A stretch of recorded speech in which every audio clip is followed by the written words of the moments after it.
오늘은 여러분에게 정신과 물질의 관계에 대해서 이야기해 볼까 합니다. 우리가 깨달음, 즉 고통의 소멸을 얻기 위해 수행하는 데 있어서 그 첫 번째 단계가 정신과 물질의 구분을 아는 지혜라는 것을 알아야 할 것입니다. 윗바사나 명상 16단계 중 이 정신과 물질의 구분을 아는 지혜가 그 첫 번째입니다. 여러분이 정신과 물질을 정확히 알게 되면은 첫째로 여러분은 여러분의 그 몸과 마음에 일어나는 고통들을 손쉽게 해결할 수 있다는 것입니다. 그러니까 빨리 소멸시킬 수 있다는 것이에요. 특히 그 질병 치유 쪽에 탁월한 효과가 있습니다. 사람들을 이렇게 조금 멀리서 보면은 다 멀쩡한 것 같은데 조금만 가까이서 보면은 이 속살림이 다 드러납니다. 안 아픈 사람이 없어요. 안 아픈 사람. 근데 그것을 자세히 들어가 보면은 그 원인이 있기 때문에 그것을 해결할 수 있는 분명한 방법도 있습니다. 그래서 우리가 이 정신과 물질을 알게 되면은 자기 자신의 몸에서 일어나는 고통들을 해결할 수 있는 방법을 알게 돼요. 더 나아가서는 가정과 나라와 지구 전체에 일어나는 모든 일들을 해결할 수 있는 실마리를 얻게 됩니다. 내 몸의 질병은 내가 알겠는데 어떻게 그것으로 이 지구상에 일어나는 문제들을 해결할 수 있을까? 의심이 생기지 않습니까?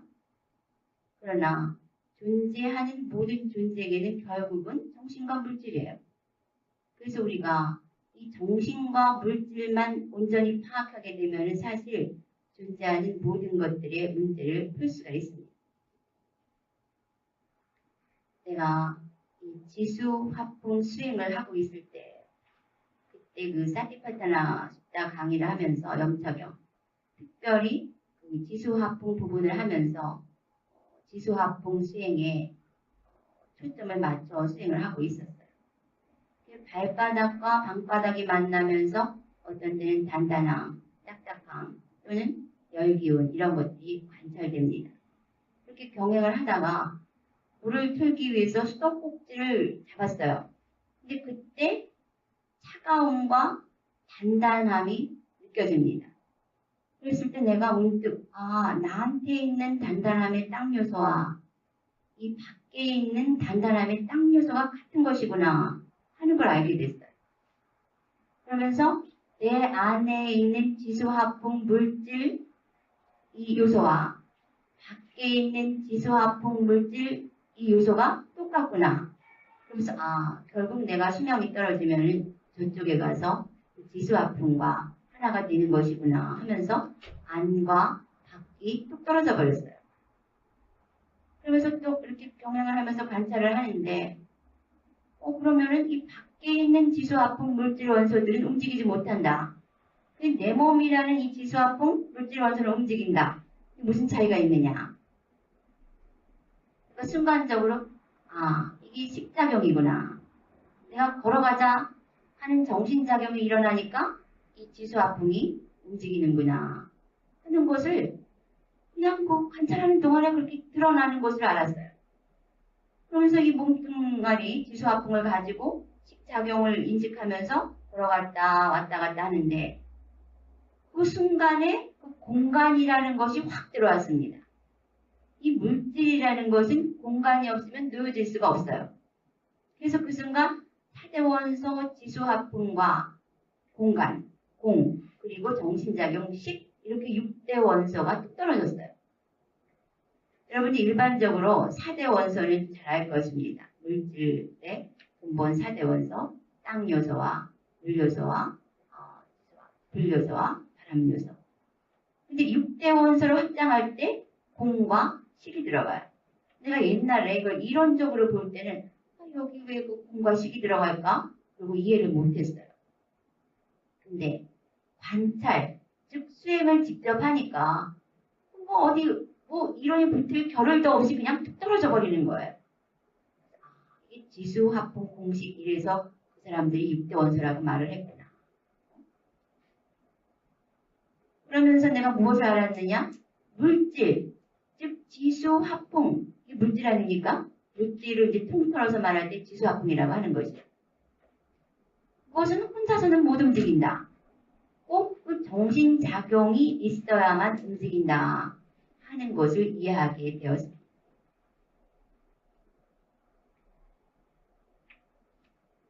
이번 그 집중 수행 때 우리 수행자들이 이런 보고를 했습니다. 그때 우리가 수행하는 곳 바깥쪽에서 잔디를 깎느라고 계속해서 기계 소리가, 기계음이 들려왔어요. 그렇죠? 그래가지고 수행자들이 전부 거기에 대해서 반응을 했습니다. 근데 한 예민한 여자 수행자가 그 기계음이 들릴 때마다 너무 화가 나더래요. 화가 날 때마다 자기 그렇게 화를 낼 때마다 자기 온 몸이 쑤시는 듯이 결리는 것을 발견했습니다.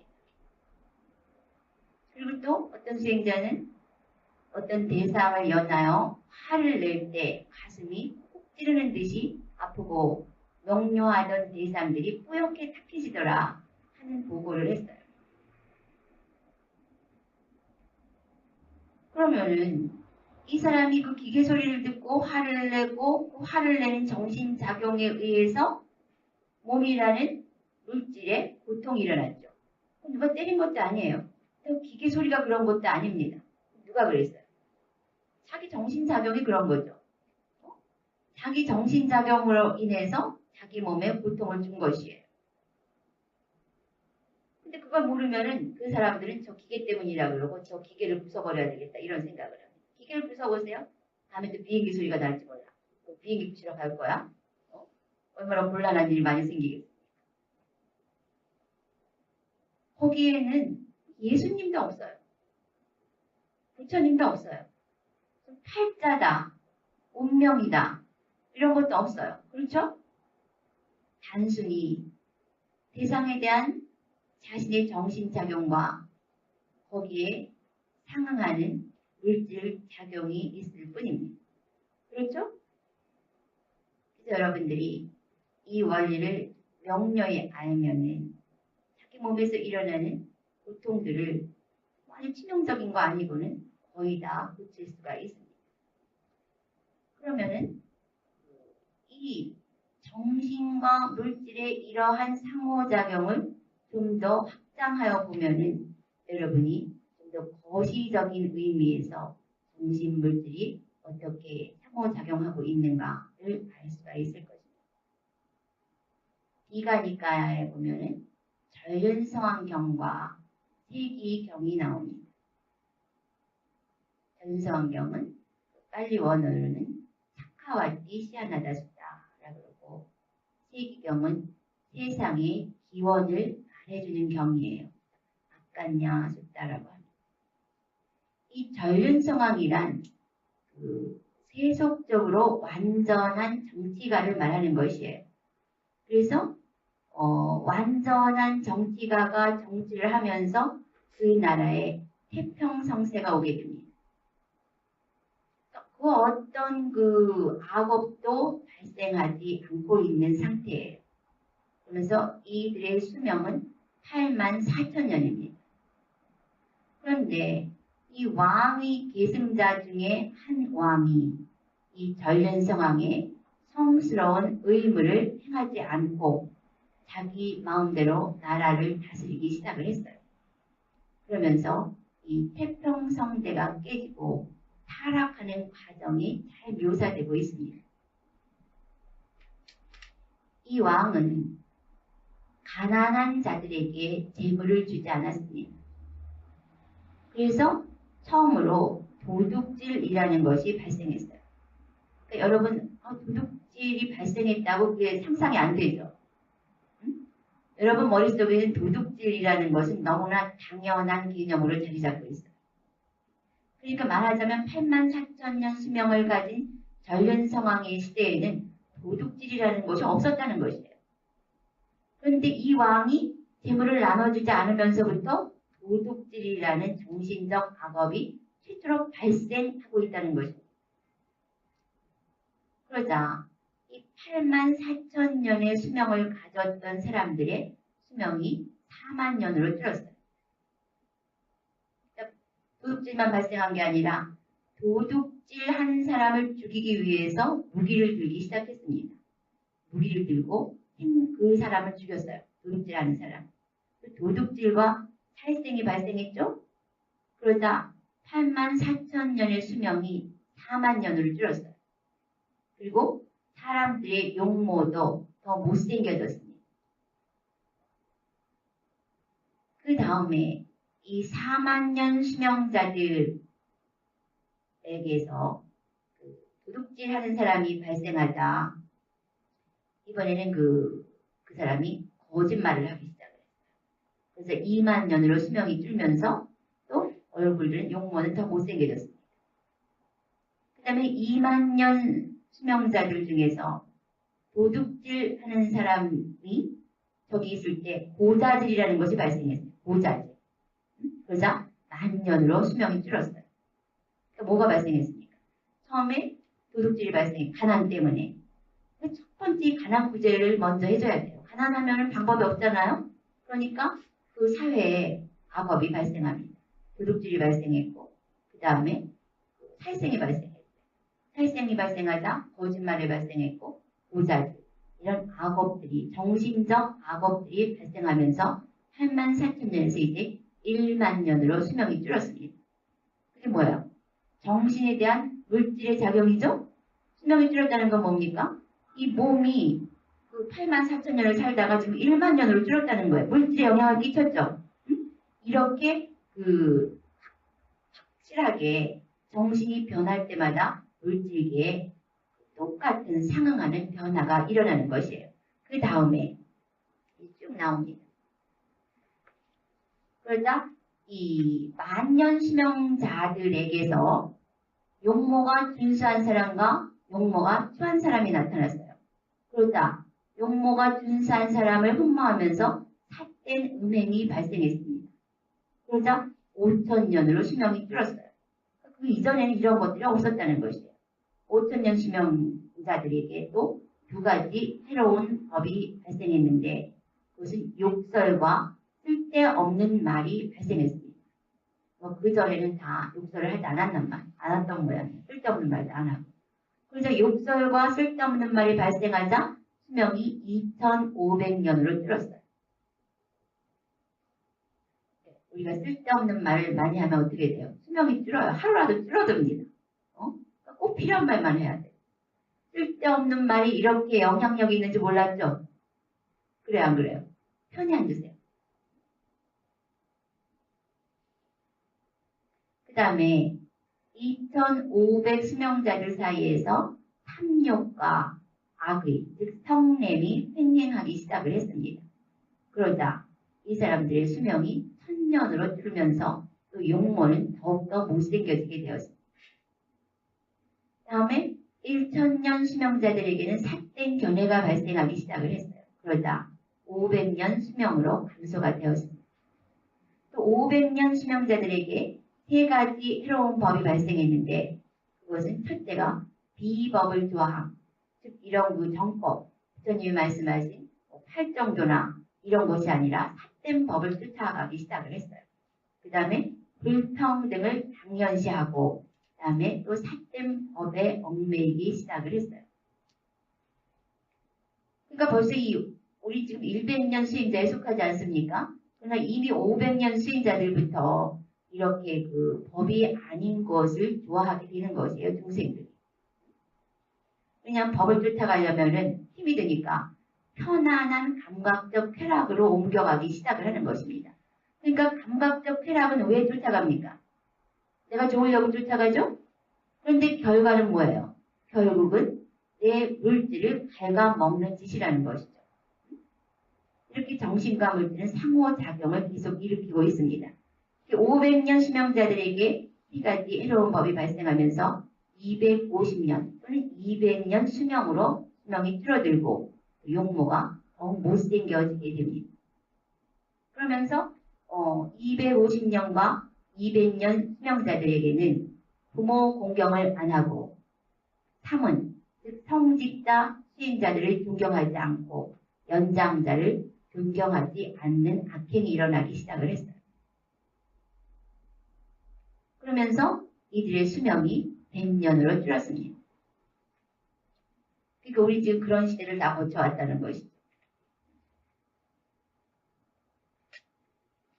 그리고 이제 100년 수행에서 더 줄어들기 시작하면 이제 10년 수명으로 줄어듭니다. 10년 수명 때는 여자아이가 5살이면 결혼을 한다. 그리고 이 시대에는 여전히 성직자나 연장자나 부모를 공경하지 않고 특별히 성도덕이 아주 문란해진다 그럽니다. 경에 보면은 어머니고 숙모고 이모고 고모가 없다는 것이에요. 그리고 마치 동물처럼 성도덕이 문란해진다 그랬습니다. 그리고 여기 한글 본에는 안 나왔는데 영어 본과 원전을 보면은 동성연애가 또 횡행한다 그랬어요. 그리고 서로가 서로를 대하는 데 있어서 강한 악의로서 대하게 된다 그랬습니다. 사냥꾼이 사냥감을 발견하면 어떻게 합니까? 죽이려고 달려들죠. 마치 그러한 모습으로 서로가 서로를 대하게 된다 그랬어요. 언제? 10년 수명 때에. 그러면서 그 7일간의 검의 시간이 옵니다. 이 7일 동안 사람들이 검을 들고 상대방을 죽이기 시작을 한다 그랬습니다. 그런데 이 사람들에게 강한 그 악의가 있기 때문에 상대방이 사람으로 보이는 것이 아니라 자기의 속냄에 비추어서 상대방이 아주 맹수로 보이는 것이에요. 사람을 보이지 않고 자기 마음속에 그 악의가 있기 때문에. 그래서 저 맹수를 죽이지 않으면 내가 죽겠구나 하면서 서로가 서로를 죽이는 7일간의 검의 시간이 온다 그랬습니다. 그러면서 이 사람들이 서로가 서로를 죽이기 시작을 해요.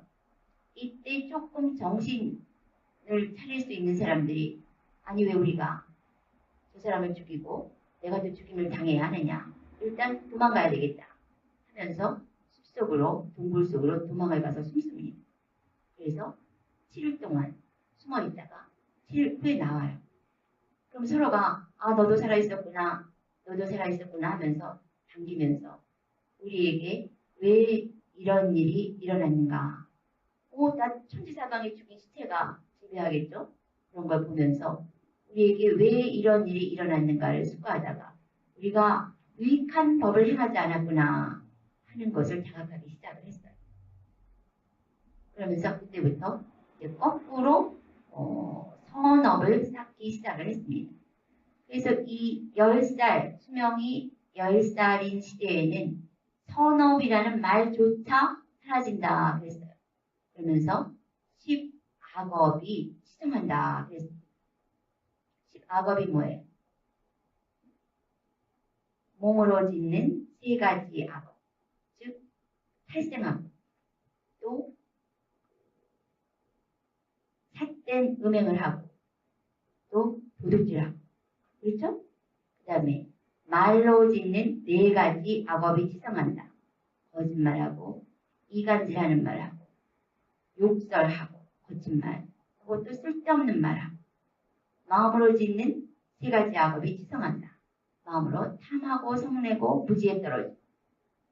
이렇게 해서 그 10살 수명 시대, 즉 서로가 서로를 죽이려고 하는 그 시대에는 10악업만 있지 10선업이라는 말조차가 사라진다 그랬어요.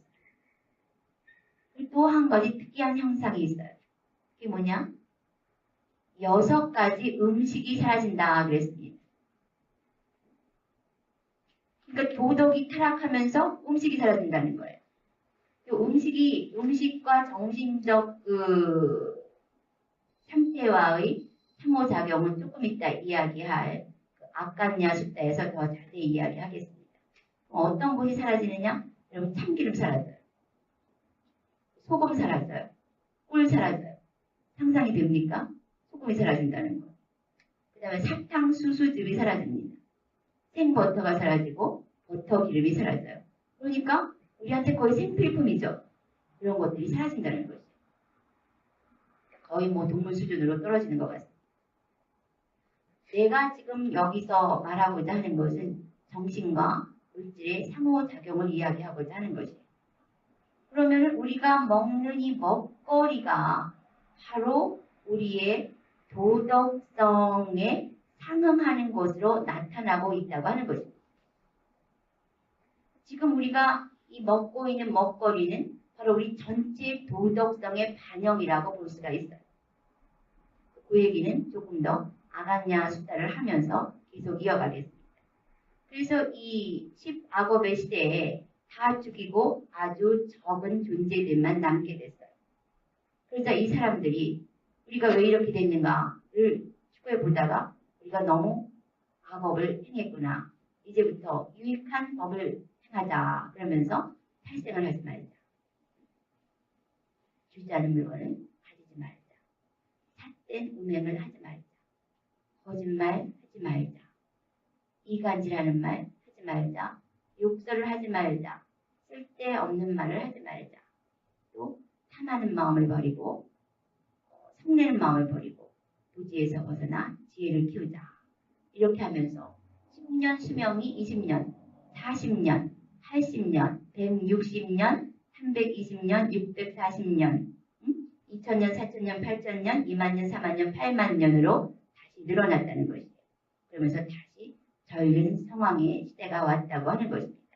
경에서는 바로 그 시대를 멧대야, 즉 미륵불의 시대로 묘사를 하고 있습니다. 다시 그 8만 년의 수명을 얻었다는 것이에요. 물론 용모도 더 아름다워졌겠죠. 이 용모라는 것은 개개인이 아름답고 이런 걸 떠나서 전체적인 그 인간의 용모를 말하는 것입니다.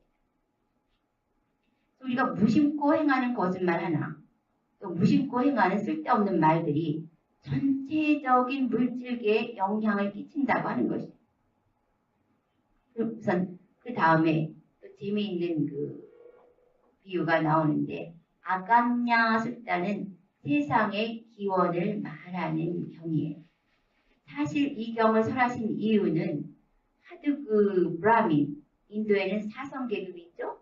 제사 지내는 브라민 계급과 또 왕족인 크샤트리아, 그리고 상인 계급인 와이샤, 그리고 하천민 수드라 계급이 있어요. 근데 이 브라민 계급들이 자기네가 그 신의 입에서 태어났고 신의 무릎에서 태어났고 이렇게 이야기하면서 다른 계급들을 경멸하는 것이에요. 그때 부처님께서 사성 계급은 이러이러하게 생겨났다라는 것을 이야기하면서 세상의 시작부터 설명을 해나갑니다. 그러나 나는 오늘 여기서 초점을 맞추고자 하는 부분은 그 부분이 아니에요. 그 과정을 설명하면서 정신과 물질이 어떻게 상호작용하고 있는가 하는 그 과정을 말하려고 합니다.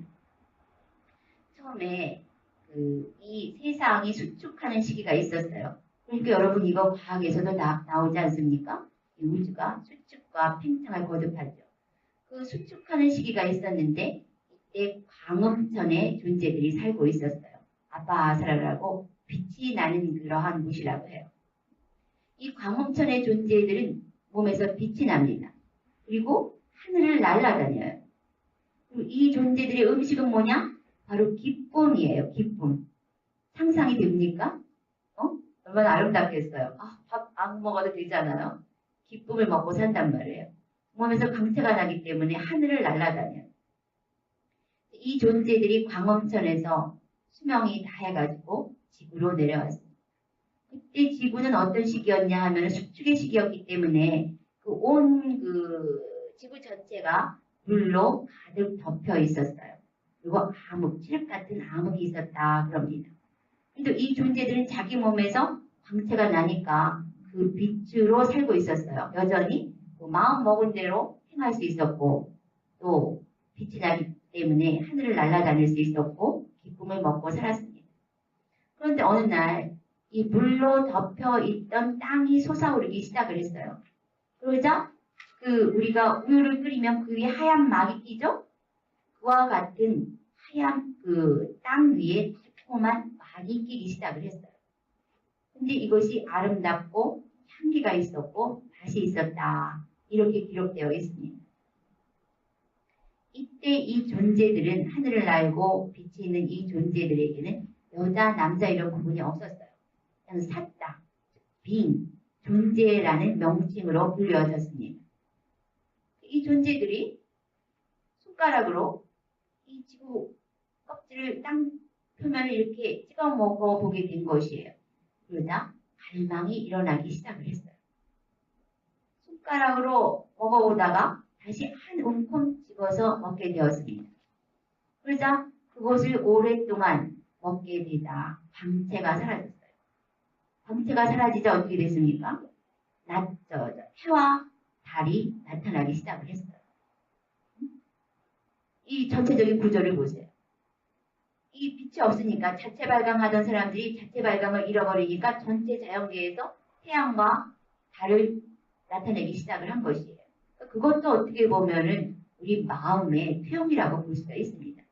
그래서 부처님께서는 모든 것이 마노마야, 이 존재의 전체가 마음이 만드는 것이다 그랬어요. 과학이 아무리 쫓아가 봐야 여기까지 못 들어오죠. 그래서 태양과 달이 생겨났고 별이 생겼어요. 그러자 낮과 밤이 생겼죠. 그러면서 한 달과 보름과 계절과 연도가 생기면서 세상이 팽창을 시작했습니다. 세상이라는 것이 나타나기 시작을 한 것이에요.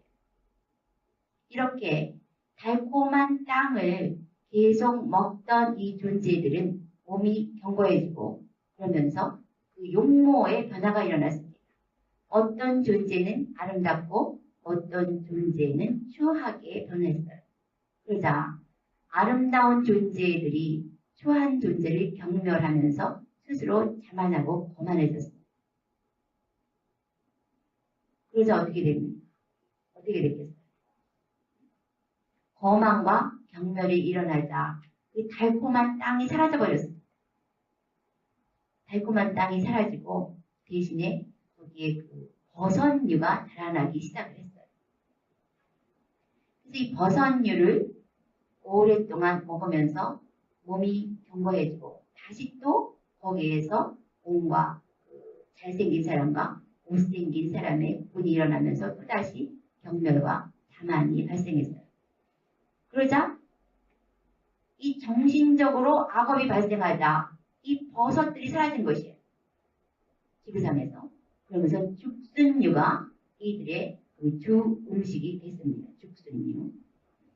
마찬가지로 이 죽순류를 먹으면서 몸이 견고해지고 또 잘생긴 사람과 못생긴 사람의 구분이 일어났어요. 다시 자만과 경멸이 일어났죠. 그러자 이번에 이 죽순류도 사라졌어요. 그러면서 이번에는 경작하지 않고도 익는 쌀이 나타났습니다. 아직은 좋은 시절이죠. 이 쌀은 어떤 쌀이냐 하면은 지금처럼 추수를 하지 않아도 스스로 자라난단 말이에요. 스스로 익어요. 얼마나 좋아요. 이런 시절이 있었다는 것이죠. 그러니까 그 이전의 것들은 이것보다 훨씬 좋았다는 것을 상상할 수 있겠죠. 그 이전에 나타났던 것들은. 근데 이것을 먹으면서 몸이 견고해지면서 이번에는 남자와 여자가 발생하기 시작을 했어요. 그러자 서로가 서로 다른 점 때문에 서로에게 탐닉하기 시작하면서 성행위라는 것이 발생했습니다. 그러자 아직 거기에 침몰되지 않은 존재들이 이 성행이라는 존재를 쫓아냈어요. 마을에서. 마을 밖으로 몰려난 이 존재들이 자기 자신들의 행위를 가리기 위해서 집이라는 것을 만들었습니다. 이것이 집의 시초라고 해요. 이렇게 경작하지 않고도 익는 쌀을 오랫동안 먹으면서 이 사람들에게 게으름이 발생했습니다. 내가 왜 아침마다 나가서 이 쌀을 따와야 하나? 아주 내친 김에 2, 3일치를 모두 거둬야 되겠다. 게으름 때문에 재물을 축적하기 시작을 했어요.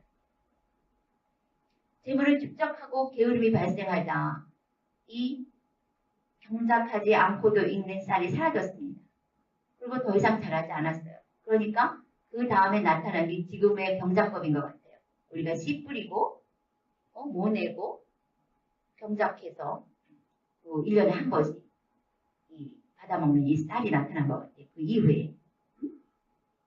그런데 이렇게 이 쌀이 사라지면서 무엇이 발생했느냐? 존재들에게 결핍이라는 것이 발생했다고 해요. 그 이전까지는 그렇게 심각하지 않았던 것이죠. 결핍이라는 것을 몰랐던 것이에요. 그 이전까지는 나가기만 하면은 음식들이 언제라도 우리가 원하면은 가질 수 있었던 상태였던 것 같아요. 그래서 결핍이라는 것이 발생했어요. 그러니까 어떻게 됐습니까?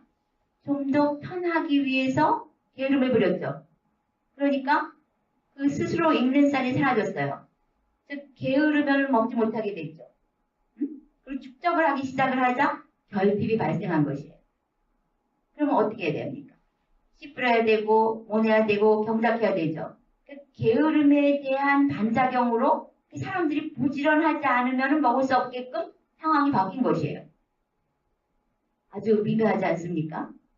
이것이 간과할 일이 아닌데 아주 거의 사람들이 여기에다가 관심을 기울이지 않는 것 같아요. 그리고 나서 이 사람들이 이제 이 벼가 천지사방에 있는 것이 아니라 무리를 지어 자라기 시작을 했어요. 그러자 사람들이 이제는 우리가 너와 나의 경계를 지어야 되겠다. 그러면서 이것은 내 벼, 이것은 네 거 하면서 경계를 구분했습니다. 그럼 어떻게 돼요? 경계를 넘는 사람이 생기는 것입니다. 도둑질이 발생했고 비난이 발생했고 거짓말이 발생했고 또 처단이 발생할 수밖에 없었어요. 그러자 이러한 상황 속에서 사람들이 회의를 열었습니다. 이제는 우리가 한 사람을 뽑아서 그 사람을 역할을 주자. 화내야 할 때 화내게 하고 비난해야 할 때 비난하게 하고 또 벌 주어야 할 때 벌 주게 하자. 그러면서 그 중에서 좀 핸섬한 사람을 뽑았습니다. 경에 보면 분명히 핸섬한 사람을 뽑았다고 나와요. 이건 모르겠지만은. 그래가지고 그 사람을 왕이라고 지칭하기 시작을 한 것이에요. 그래서 왕이라는 계급, 즉 지배의 계급이 발생했습니다. 이러면서 어떻게 브라우민 계급이 발생했고 마이사 계급과 수드라 계급이 발생했는가가 설명이 되는데 나는 그 이야기는 지금은 하지 않겠습니다. 그래서 이와 같이 정신적으로 타락이 일어나면서 우리의 먹거리가 변화했다는 것이죠. 여러분 미친 소 파동 잊혀질 수가 없죠? 그런데 나는 그것을 우리 전체적 인류의 도덕이 타락하면서 당연하게도 드러난 현상이라고 봅니다. 그러면 여러분이 여기까지 이야기를 들으면서 영리한 사람이라면 이런 생각을 할 수 있을 겁니다. 쓰나미 사태라든가 지금 이 태풍이라든가 또 9.11 테러 같은 것이 그냥 일어난 것이 아니라는 것이죠. 물론 9.11 테러 같은 것은 사람이 했겠죠. 그러나 그것을 작동시킨 그 사람만의 역할이 아니라고 하는 것입니다. 지수, 화풍, 이 물질은 정신작용이 없이는 움직이지 못해요. 그렇죠? 내가 아까 초반에 얘기를 하지 않았습니까? 정신작용이 있어야만 움직입니다. 그럼 내가 그러한 예를 들었죠? 우리 수행자들이 밖에서 거칠고 불쾌한 소리에 분노로서 반응했을 때 물질인 몸에 금방 고통이 일어나더라. 그랬죠? 그럼 모든 사람들이 정신적으로 대상에 대해서 분노를 일으키면 어떻게 될까요? 동시에. 그러면은 그것이 그 사람 몸에 나타난과 동시에 모든 물질계의 공명현상을 일으키겠죠. 그래요, 안 그래요? 바로 그 현상이 지금 이 세상에서 우리가 겪고 있는 그 현상이고, 여러분도 분명히 그 중에 한 몫을 담당했다고 하는 것입니다. 여러분들이 이렇게 먹거리가 내가 왜 이 이야기를 해야 되겠다 생각했냐면은 이 먹거리를 우리가 의심해야 한다면은 그것은 이미 사람 사는 세상이 아니에요. 또 와보니까 내 자식, 내 식구만은 안전해야 된다 그러면서 비싼 돈을 들여가지고 뭐 농장을 계약한다거나 무슨 루트를 마련을 해가지고 또 그 어렵게 비싸고 힘들게 음식을 사다 먹죠. 그렇다고 안전합니까? 언제 어디서 어떻게 어떤 음식이 내 아이의 입에 내 가족의 입에 들어갈지 몰라요. 점점 힘들어집니다. 그리고 이미 드러난 물질계를 움직이려고 하면은 물론 과학이나 많은 전문가들이 지금 그 이상기후라든가 온난화 현상 또 많은 그 생태계의 파괴에 대해서 연구를 하고 그것을 고쳐보려고 노력을 하지 않습니까? 그러나 우리가 볼 때는 그러한 것은 아주 그 작은 부분만 우리가 고칠 수가 있어요. 그리고 한쪽을 고쳐놓으면은 또 다른 곳에서 문제가 발생하죠. 그럴 수밖에 없는 것이 왜? 근원적인 것이 해결되지 않았기 때문이에요. 근원적인 것이 뭐예요? 뭡니까? 마음이에요. 여러분들이 내 자식, 내 가족만 잘 먹이고 잘 살게 하려고 비싸게 고생해서 돈 벌어서 비싼 음식 사다 먹잖아요. 그러면서도 안심할 수가 없습니다. 그런데 요거 하나만 하면은 뭐 아이들을 천지사방에다 풀어놓아도 아무런 문제가 없다는 말. 이게 뭐예요? 내가 얘기했는데 여기 나왔는데 무엇을 해야 합니까? 여러분들이 뭐 내가 그 윗바사나 싹지만 하겠다고 나 혼자만 편하냐고 그냥 끙끙거립니다. 그러다가 자기 조금 편해지게 되면은 안 해요. 다시 또 감각적 쾌락의 세계에서 언제 내가 그랬더냐 하다가 또 뒤통수 맞고 옆통수 맞으면은 또 정상세타에 가볼까? 이러고 또 슬금슬금 나옵니다. 그리고 왜냐하면은 이러한 이치를 모르기 때문에 그래요. 그리고 또 그 편안함이라는 것이 그렇게 단마가 여러분에게 이용당하지 않아요. 순식간에 사라져버리죠. 여러분이 욕심을 내는 순간 순식간에 사라져버려요. 그래서 그 여러분은 내가 내 정신을 쓴다 하지만 여러분이 그 마음 한번 내는 순간 그것은 전체를 움직일 수 있는 부분 중에 하나의 역할을 분명히 하고 있는 것입니다. 그래서 이러한 이치를 알게 되면은 여러분이 내 몸이 좀 편하다고 해서 또 내가 좀 힘들다고 해서 수행을 멈출 수가 없는 것이에요. 누구를 위해서? 우선은 나 자신을 위해서 그리고 내 가족을 위해서 또 내 손자나 내 딸이나 그 주변 마을, 나라, 지구 전체, 존재계 전체를 위해서 우리가 꼭 수행을 해야 한다는 것이에요. 알겠죠? 네? 수행을 그래서 악착같이 열심히 하겠습니다 하는 사람 손 들어보세요. 힘들어도 한 발씩 가야 하는 것이에요. 내가 왜 수행을 해야 되는가 그것을 이렇게 확대해서 설명을 하는 것이고 또 여러분이 그게 어려운 것이 아니에요. 여러분이 어디 그 뭐 음식을 그 뭐 청정한 걸 사러 멀리 다니고 이럴 필요가 없습니다. 우리가 이것을 다 함께 하기만 한다면. 그 뭐냐? 정신과 물질에 대해서 깨어나는 것입니다. 여러분이 정신과 물질에 대해서 깨어나면은 결국에는 어디로 가요? 고통의 완전한 수면, 니바나에 도달합니다. 그리고 그 과정 속에서 여러분은 원하는 것을 다 얻을 수가 있어요. 그리고 그 도중에 여러분의 자식과 남편과 아내와 친척과 모든 존재들을 청정하게 하면서 함께 갈 수가 있는 것이에요. 그래서 우리의 모토는 뭐야? 니바나, 천상에서 니바나로입니다. 그러기 위해서 여러분이 시시각각 깨어나야 한다는 것이에요. 무엇에 대해서? 정신과 물질에 대해서. 가령 아까 이 사람이 밖에서 일어나는 그 시끄러운 소리에 분노로서 반응하자 몸이 결리고 가슴이 꼭 찌르는 것 같았다. 그럼 그 그리고 반대로 반응하면 어떻게 될까요?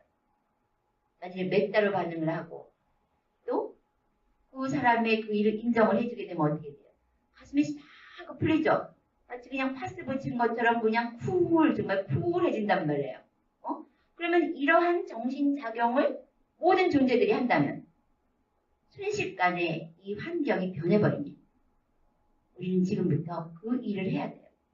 해야 되겠습니까? 안 해야 되겠습니까? 환경론자들이 못하는 것이에요. 이제부터는 깨어있는 정신적 리더들이 이 일을 해야 합니다. 여러분 이제까지는 개인적인 어떤 그 진정제 역할을 하는 수행을 했을 거예요. 그러나 지금은 조금 더 거시적으로 여러분을 확장해야 하는 그런 시점입니다. 특히 한국 사람들은 굉장히 영적으로 정신적으로 굉장히 성숙되어 있어요. 나는 아마 이 일이 한국에서부터 시작되어야 하지 않겠나 이런 생각을 많이 합니다. 한국 사람들 말하면 금방 알아들어요. 그리고 똑바로 가르쳐주면 그대로 행하고 열매를 따먹습니다. 거의 무르익었다고 볼 수가 있죠. 그러면은 구체적으로 무엇을 해야 하느냐? 첫째는 여러분 자신에 대해서 깨어나야 돼요. 아, 내가 이러한 것에 대해서 이렇게 반응할 때 내 몸에 이러한 작용이 일어나는구나. 이렇게 알아야 합니다. 그러면서 무엇을 해야 되느냐? 아까 그 10살 수명자들이 세상의 끝까지 밀려갔다가 무엇을 시작했습니까? 다시 회복하기 위해서. 10악업을 10선업으로 바꾸기 시작을 한 것이에요. 또 프린트 해왔냐? 나눠드려요. 지금 봐야 정확하게 개념이 정립이 될 것이다. 그래서 10선업을 닦아야 합니다. 여러분이 계율이다, 뭐 10선업이다 이러면 여러분 그냥 종이 위에 글씨인가 보다 하는데 그것이 아니라는 걸 분명히 알겠죠. 부처님께서 무슨 일을 하라고 했을 때는 거기에는 근원적으로 분명한 뜻이 있는 것이고 그 근원적인 뜻은 전체에 확실한 영향을 끼치는 것이에요. 부처님께서 하라고 한 것에는 분명한 이유가 있는 것입니다. 10선업이 뭐예요? 따라해보세요. 몸으로 짓는 3가지 선업. 첫째, 살아있는 생명을 죽이지 않는다. 주지 않는 물건을 가지지 않는다. 삿된 음행을 하지 않는다. 그러면 여러분 주지 않은 물건을 가지지 않는다. 이거 남의 페이퍼 종이 하나라도 주지 않은 걸 가져서는 안 됩니다.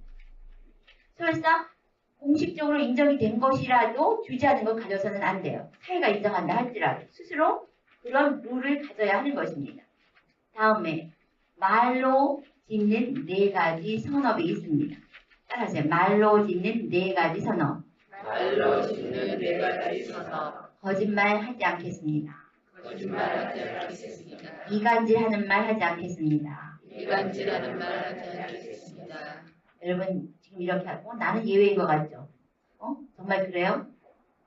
남 칭찬하는 척하면서 이간질하는 일 없습니까? 꼭 깨어있지 않으면은 자기도 모르게 그 충동적으로 그런 말을 하게 됩니다. 그래서 깨어있어야 한다는 것이에요. 정신과 물질에 대해서. 여러분이 거짓말을 하다가 그 사람이 딱 나타나죠. 이간질 하다가. 그럼 어떻게 돼요?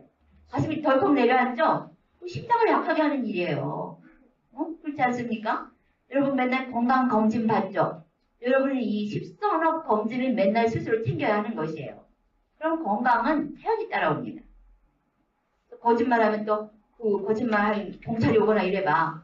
그냥 가슴이 쫄아들고 그냥 온몸이 그냥 초라해지지 않습니까? 그럼 이 내장기관이 어떻게 되겠어요? 그러나 항상 남을 칭찬하고 멘달을 하면 그 사람이 어떻게 당당하게 되고 몸이 확장이 됩니다. 이게 건강 아닙니까? 여러분이 뭐 10선업이다, 옥이다 그러면 뭐 좀 고리타분한 거, 난 삿대만 챙길 거야. 이게 아닌 거예요. 이 부처님의 말씀은 다 연관이 되어 있습니다. 알겠죠? 그 다음에 그리고 욕설하지 않겠습니다. 뭐 여러분은 다 이 구별하신 분들이니까 욕설까지는 안 하겠지만 험한 말, 험한 말 하잖아요. 애들한테도 그러지 마! 이러놓고 어떤 사람은 나는 그 험한 말 한 게 아니야. 뭐 성격이 그런 걸 어쩌란 말이야. 아니에요. 그 속에 다 분노가 섞여 있으면 그렇게 험한 말이 나오는 것입니다. 그래서 욕설이라고 했지만 뭐 좀 직설적으로 험한 말 하지 않겠습니다. 하세요? 험한 말 하지 않겠습니다. 그다음에 쓸데없는 말 하지 않겠습니다. 쓸데없는 말 하지 않겠습니다. 이런 것을 이게 참 하찮은 것 같지만 여러분이 깨어있지 않으면 어떻게 돼요? 무심코 합니다. 무심코. 그러면서 여러분이 이 지구를 오염시키고 있는 것이에요. 모르는 사람들은 모른다 그러지만 이제 여러분들이 들었기 때문에 철저한 사명과 소명을 가져야 합니다. 이것이 이 시대의 붓다의 제자들이 해야 할 일이고 이 시대의 소명이에요. 그리고 깨어있는 자들의 소명입니다. 사명이에요. 그 다음에 그러니까 이 몸과 그 말로 짓는 것은 계율에 속합니다. 그래서 우리가 드러나는 것을 알 수가 있어요. 그 다음은 마음으로 짓는 세 가지 선업이에요. 그것은 탐심을 버리고 베푸는 마음을 가지겠습니다. 탐심을 버리고 베푸는 마음을 가지겠습니다. 성내는 마음을 버리고 자비의 맺다를 수행하겠습니다. 성냄을 버리고 자비의 맺다를 수행하겠습니다. 다음에 명상으로서 어리석음을 버리고 지혜를 얻겠습니다. 명상으로서 어리석음을 버리고 지혜를 얻겠습니다. 이게 마음의 선업을 짓는 것은 명상입니다. 그래서 우리가 윗바사나 살때 하는 것은 이 부분에 속하는 것이에요. 여러분이 윗바사를 얻고 행복을 얻으려면 이 모든 것들이 전반적으로 함께 이루어져야 합니다. 그리고 이 모든 것들이 어느 순간에 이루어져야 하느냐? 바로 이 순간마다 이루어져야 돼요. 그래서 쌓기를 하라는 것이에요. 근데 쌓기만 한다고 눈 감고 다리만 꼬고 있다고 뭐가 일어나는 것이 아니에요. 전반적으로 존재의 변화가 일어나야 되고 전체 존재계에 대한 이해가 있어야 하는 것입니다. 그래서 여러분이 10선업, 건강검진이 아니라 10선업 검진을 수시로 때때로 해야 합니다. 그렇게 되면 건강검진 필요 없어요. 여러분이 지금 어디가 아픈 데가 있죠? 그러면은 혹시 내가 이 10악업을 행하고 있는 부분이 없는가 잘 찾아보세요. 그리고 현재는 없는데 하면 과거로 들어가 보세요. 네, 이거는 얘기를 안 쓰려고 했는데 친구의 얘기를 하면은 내가 수행을 하다가 어느 순간 좀 깊은 상태에 들어갔는데 그때 이 식만 있었어요. 몸은 거의 느껴지지 않습니다. 깊이 들어가니까. 근데 내가 볼 때 이 식이 전체였어요. 그리고 그 전체가 또 몸이에요. 근데 몸의 그 세포 하나하나가 다 느껴지는데 그 세포 하나하나에 내가 지어온 모든 행위가 기록되어져 있었습니다. 그러니까 그 부분에 더러움이 묻어 있다면은 그것이 건강의 이상으로 나타나는 것이에요. 나는 그때부터 몸에 대한 그 세포에 대한 멘탈을 굉장히 많이 했어요. 그래서 그런지 어쩐지 지금 굉장히 건강해서 내가 천왕봉까지 지리산 천왕봉까지 갔다 오지 않았겠습니까? 여러분이 어떻게 건강검진하고 보약 먹을 생각하지 말고 여러분 마음을 청정하게 하면은 그 즉시가 아니라면은 그 결과가 분명히 나타나게 되어 있는 것이에요. 그래서 우리는 이러한 방법으로 신세대를 만들어 가야 합니다. 그럼 여러분이 자식 이 음식점 넌 이거 먹지 말아라 저거 먹지 말아라 학교에서 무슨 급식 나올까 쩔쩔쩔쩔 맬 필요가 하나도 없습니다. 내가 가끔 제가 자식 집에 들어가 보면 애들이 신출단지예요. 어른은 없더라고. 근데 이거 굉장히 비정상적인 상황입니다. 어린 아이들은 감각적 쾌락 덩어리예요. 그리고 아직 자기 자신을 제어하지 못합니다. 그런데 어른들이 모두 아이들의 뜻에 따라서 움직여요. 그러면 뭐예요? 감각적 쾌락이 치성하는 시대거든요. 지금 그런 시대예요. 그 아이들 자라서 교육하는 건 당연한 건데 사람은 없고 애들만 있어요. 집들에 가보면은. 그러면서도 그건 너무나 당연한 일이에요. 결혼해서 애들을 가지면 애들을 키우는 건 너무나 당연한 일인데 그거 가지고 그냥 쩔쩔쩔쩔 매는 거예요. 왜? 가치가 어디에 있는지 모르기 때문에 자기가 소중하니까 이기심을 자기 자식만 소중한 거예요. 그러니까 아까 뭐라고 그랬어요? 연장자나 성직자도 없어. 자기 자식이 더 중요해요. 성직자나 또 부모에 대한 공경심이 없어지면서 계속 타락한단 말이에요. 지금 보세요. 지금 각각 가정을. 그리고 거기 보면 뭐란 말이 나오냐? 그 시대에는 비도덕이 도덕이 된다. 그러면서 도덕이란 말조차 사람들이 이해를 하지 못한다 그랬어요. 요즘 애들 그렇지 않습니까? 컴퓨터는 잘 두드려도 부모 공경, 예절 이런 거 몰라요. 그러면서도 이것이 잘못됐다는 것을 모른다는 것. 이것이 정말 치명적인 우리의 무지이죠. 그런 면에서 이 다르마라고 하는 것이 굉장히 소중한 것이에요.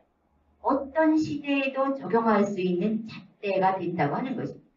부처님께서는 처음도 중간도 끝도 아름답고 명료한 가르침이라고 하지 않았습니까? 그렇기 때문에 이 법의 잣대는 어느 시대에나 갖다가 맞출 수가 있는 것이에요. 다르마가 현현하는 시대에 살고 있는 것이 바로 우리들의 그 행운이라고 할 수가 있는 것입니다. 그럼 여러분들이 그 열매를 다 따먹어야 하는 것이에요. 십선업을 하고. 그리고 더 구체적인 것으로는 바로 5개라고 할 수 있는 것이에요. 그럼 전륜성왕이 완전한 정치가로서 세상을 태평성대로 다스린다 그랬죠? 무엇으로 다스렸을까요? 핵폭탄으로? 아니면 칼로? 창으로? 아니에요.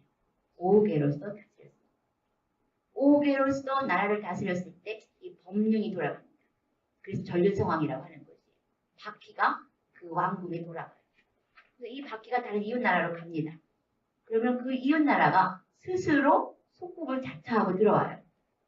그러면은 이 전륜성왕은 말합니다. 너희들은 5개로서 나라를 다스려라 하고 다시 돌려줘요. 이러면서 이제 인도를 얘기하겠죠. 그 모든 대륙, 그 바다로 감싸인 대륙을 다 정복하였다. 이렇게 나옵니다. 그러면서 수명은 84,000년이다. 여러분이 보약 먹을 생각하지 말고 수명 늘려나고 싶으면은 이 십선업을 행해야 되고, 그리고 아주 구체적으로는 5개를 행해야 합니다. 5개가 우리가 생각하는 것보다 엄청난 것이에요. 지금 여러분 뉴스에 나오는 사람들 보세요. 오늘도 뉴스 보니까 무슨 뭐 딸과 무슨 장관의 얘기가 얽혀 있던데, 그 뉴스에 보면 다 5개를 어긴 사람들입니다. 여러분들이 이제부터 구체적으로 5개를 지켜나가기 시작을 하면은 여러분에게 질서가 생기면서 쌓기는 당연하게 아주 그 자연스럽게 유지가 됩니다. 개정해라고 하지 않습니까? 개정해. 이 개예요. 개가 있으면은 마음은 언제라도 고요해지고, 고요함 속에서 여러분은 관찰을 자세히 정확하게 할 수가 있습니다. 그럼 순식간에 무상공부화를 보면서 집착에서 벗어나서 밑바나 열반을 얻을 수 있는 것이에요. 그것으로 인한 평화에 비교할 수 있는 것은 없어요. 그런데 그 첫 번째 울타리가 바로 이 5개인 것이고, 또 그 5개를 하면서 나만 이루은 것이 아니라 전체의 이 물질계를 변화시킬 수 있다는 것이에요. 여러분은 건강하기 위해서, 또 불교 신자로서, 또 명상을 하면서 나의 그 정신적 웰빙을 원하는 사람으로서 5개부터 시작을 해야 하는 것입니다. 5개를 받아서 잘 지키겠습니까? 살아있는 생명을 해치지 않는 계를 지키겠습니까? 따라하세요. 살아있는 생명을 해치지 않는 계를 지키겠습니다. 살아있는 생명을 해치지 않는 계를 지키겠습니다. 주지 않는 물건을 가지지 않는 계를 지키겠습니다. 주지 않는 물건을 가지지 않는 계를 지키겠습니다. 삿된 음행하지 않는 계를 지키겠습니다. 삿된 음행하지 않는 계를 지키겠습니다. 거짓말하지 않는 계를 지키겠습니다. 거짓말하지 않는 계를 지키겠습니다. 술이나 몸을 취하게 하는 음식을 먹지 않는 계를 지키겠습니다. 술이나 몸을 취하게 하는 음식을 먹지 않는 계를 지키겠습니다.